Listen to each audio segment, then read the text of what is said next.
જીવનમાં બે વસ્તુ માણસને દુઃખી કરે છે, એક જીદ અને બીજું અભિમાન. જીવનમાં બે વસ્તુ માણસને સુખી કરે છે, એક જતું કરવું અને બીજું જાતે કરવું. જીભ કદાચ તોતડી હશે ને તો ચાલશે, પણ તોછડી હશે તો ક્યારેય નહીં ચાલે.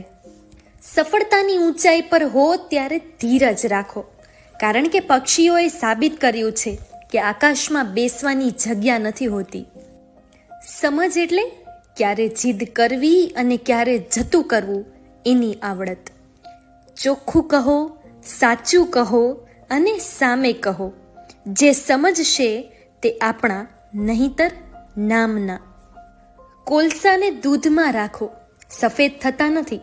એવી જ રીતે ઘણા માણસનું ગમે તેટલું રાખો પણ કદર કરતા નથી. કળિયુગના સમયની વાસ્તવિકતા. ધીરજ રાખો